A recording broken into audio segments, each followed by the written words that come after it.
Hii ni mara nyingine unatangaza goli la Anwar Jabir. Huo una motivation kiasi gani kutangaza magoli ya mtu kama Anwar Jabir ambao anaonekana amesahaulika kabisa? Mimi sio Anwar Jabir tu. Mimi ni muumini wa vitu vizuri. Ni mpenzi wa vitu vizuri. Na of course kama kuna moments ambazo msimu huu zimejirudia kwangu nikiwa nafanya kazi, basi ni moments za Anwar Jabir. Nakumbuka kama unavyosema alifunga goli dhidi ya Azam la mkwaju wa penalti, goli la kusawazisha, polisi wakapata alama moja.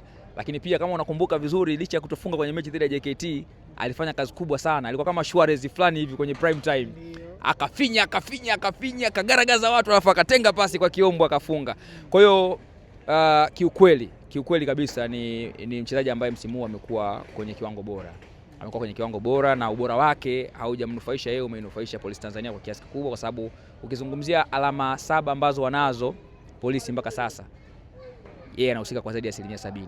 Kwa sababu kafunga goli kwenye sare, katengeneza goli kwenye ushindi wa magoli mawili ambao ulikuwa ni goli la pili la kuua mechi, lakini pia kafunga goli pekee kwenye mechi hii ambayo imepata alama 3 za kwanza timu. Kwa hiyo ni zaidi ya 80% amehusika kwenye hiki ambacho Polisi wanacho so far. Kwa hiyo kwangu mimi yani kitu kizuri chochote uwanjani huwa nakipenda, na kama nakipenda huwa nakifanya kwa passion, nakifanya yani kuna mzuka fulani hivi huwa unakuja automatically. Ndio jinsi ambavyo pia ilivyokuwa katika goli la leo, kwa sababu ni moment fulani ambapo kama nilisoma hivi wakati Cuthbert Muisha anapiga ile cross, yani Dennis Muisha anapiga ile cross akatoka nyuma akaenda nyuma ya mbele ya Agustino Nsata, akawa na timing nzuri akahead. Kwa hiyo hata jinsi nilivyotangaza ile goli, nimetangaza nikiwa na anticipation kabisa kwamba huyu anayekwenda kucheza huo mpira atakuwa ni Anwar Jabir. Lakini pia alikuwa very emotional kwa sababu alitoka hapa unajua, na alihudumu kwenye hii timu kwa muda mrefu, ameshafunga magoli akiwa amevaa jezi Dodoma Jiji. Sasa this time around anakuja hapa akiwa na waajiri wengine na anawafunga waajiri wake wa zamani. Kwa hiyo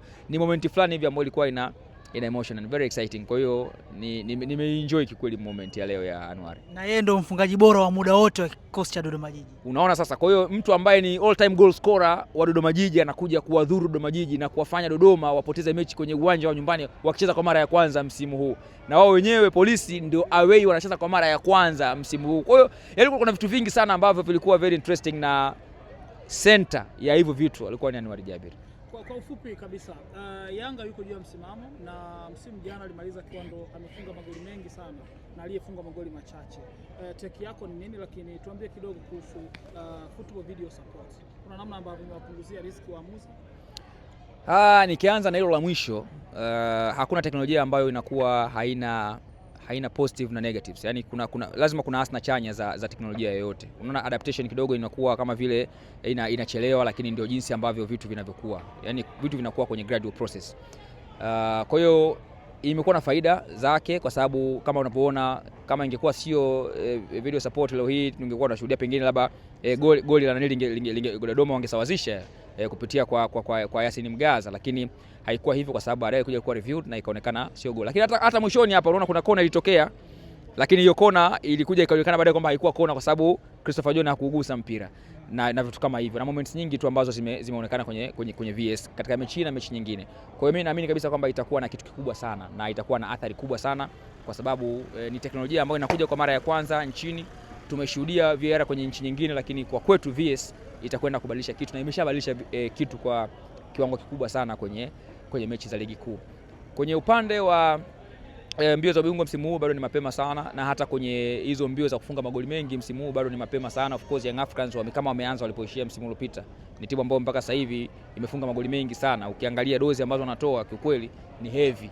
Yani ni heavy kweli. Yani dozi zile za UTI sugu. Kwa hiyo wameanza walipoishia msimu uliopita, na mwendelezo wao huu sio surprise kuiona inafanya hivi Young Africans, kwa sababu msimu uliopita ulikuwa bora pengine kuliko ambavyo wapo msimu huu, japo inatulazimu kusubiri kidogo ili tupate guts za kuzungumza hivyo. Lakini kwa ligi nzima msimu huu, kama kuna msimu utakuwa na ligi ngumu, basi ni msimu huu. Ligi ni ngumu sana. Unaona timu ambazo ni promoted lakini bado zimekuwa zina nguvu. Angalia Polisi, ni newly promoted team, lakini angalia kitu wanachokifanya. Ni unbeaten mpaka sasa.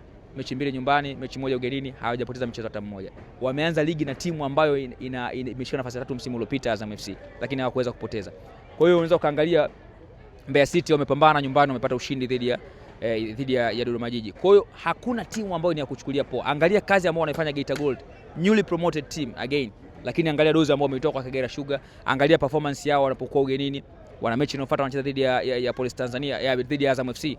Utaona jinsi gani ambavyo watakavyocheza kwa nguvu, yani very energetic na very motivated. Kwa hiyo mimi naamini kabisa tutakuwa na ligi moja nzuri, wataenjoy wanaoangalia na tutaenjoy pia sisi tunaotangaza. Kauli ya kochi wa Young Africans kwa Chuga, kwako wewe unatoa taswira gani? Kama kocha, yeye anacho ambacho anakiona zaidi kwa kuzungumza kile alichokizungumza.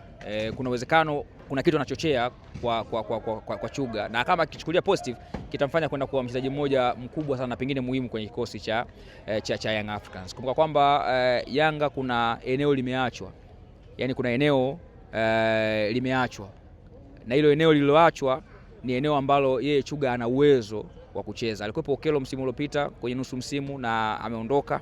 Kuondoka kwake maana kuna loophole. Kwa hiyo yeye kama mchezaji akichukua positively maneno ya kocha, itakwenda kumuongezea kitu kikubwa sana, na naamini kabisa kwamba ni kama kocha ni mzazi na amezungumza kwa kile ambacho anaamini itakwenda kumjenga mchezaji na kwa mchezaji ni wajibu wake kupokea.